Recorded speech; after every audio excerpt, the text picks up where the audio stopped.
Hello and welcome to the Esports Bulletin, episode 58, with me, Sam Carlson, from SpawnRoom.com. This is, did I just say episode 58? Yeah, I did. Okay. This is for August 21st, 2012. The Esports Bulletin is a daily recap of all the news since the last episode, offering you the fastest way to get caught up with esports, along with building an archive of esports history.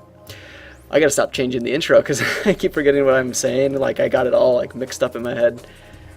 Trying to make it different, but oh well. As always, let's start this with event news. This weekend, August 24th through the 26th, 8 top North American teams will compete in the 2012 World Championship World of Warcraft Arena North America Invitational, hosted by Curse, for the $30,000 prize pool. That is like the longest title for an event ever. All this will be going on this weekend in their offices in San Francisco and will be streamed live all weekend, so that's awesome. I actually haven't watched any World of Warcraft tournaments in like a long time. I feel like there haven't really been many. There was one at Gamescom. I actually didn't watch it, but apparently there was one. But yeah, that's kind of cool. I'll have to keep an eye on it when I'm not watching MLG. Clanbase has announced the start of the fall 2012 season for Enemy Territory, with plans to run 4 invite-only Euro Cups and 32 Open Cups. Registration will open Sunday, August 26th, with matches beginning sometime early September and running until December. Those details haven't been hashed out quite yet, but should be released very soon. WCG Canada has announced details regarding their country's qualifiers, sending 11 players from Crossfire, StarCraft 2, and FIFA 12 to Kunshan, China for the WCG Grand Finals, November 29th through December 2nd. Online qualifiers for the 3 games will begin in late September. Tomorrow, August 22nd at 2 p.m. Eastern, 1 p.m. Central, the German ESL EPS Finals for Battlefield 3 will go live, with Team Acer up against Team iPlay, along with the third place match between Wolfpack and They Kick Ass. Absolute Legends have announced that their weekly King of the Hill matches for Dota 2 will be put on hold until after Valve's The International Tournament, August 31st through September 2nd.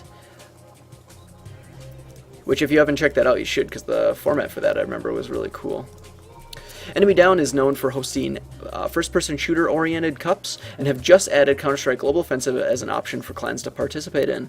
They've also announced the first tournament as well, the World Cup Open. It will go live September 17th, with registration open right now. All the details, format, rules, and scheduling can be found in the provided link. And more details about the Red Bull LAN have been revealed, this time with dynamic map events. If you don't know, that was announced, I believe, in this very past episode, or the one before it. Red Bull is hosting another LAN, this time in Seattle at the same time as PAX Prime. And this is a very weird thing. This is like, I just assumed this was another, main competitive tournament.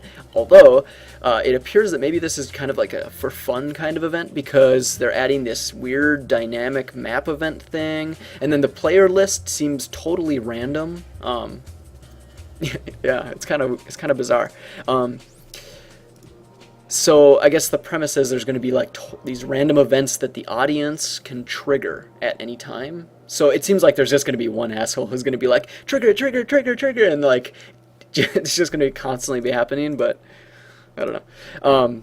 You can also go on the website right now and vote for which abilities that you want to have in the event, or which you want to reveal next, or something like that. So just go check out the link that's provided. It's bizarre. And lastly, I've been trying to mention major events prior to them happening, and mention them multiple times before they go on, like, for instance, Major League Gaming Summer Championships this weekend. I've mentioned it in multiple episodes, but I almost forgot that Campus Party is coming up and actually begins tomorrow. This is a large technology and gaming festival. It's taking place in Berlin, Germany, and will feature large tournaments between August 22nd through the 25th for StarCraft 2, FIFA 12, Street Fighter 4, and League of Legends, so definitely check that out.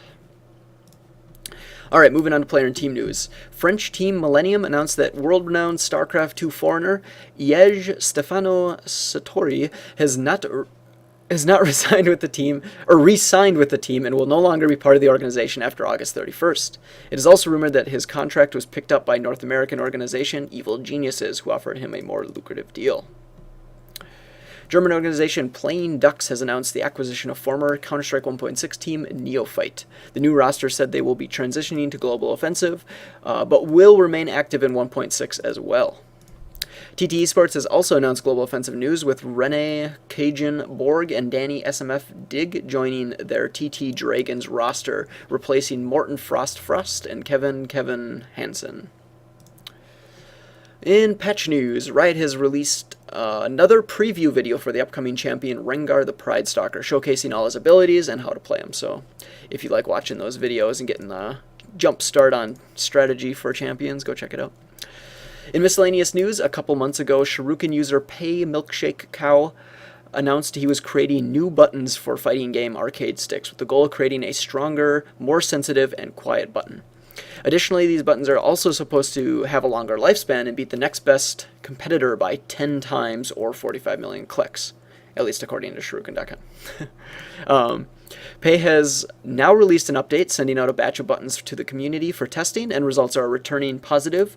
Shuriken.com's analysis revealed that there was a roughly 10 to 20 decibel decrease in click volume, which is pretty significant.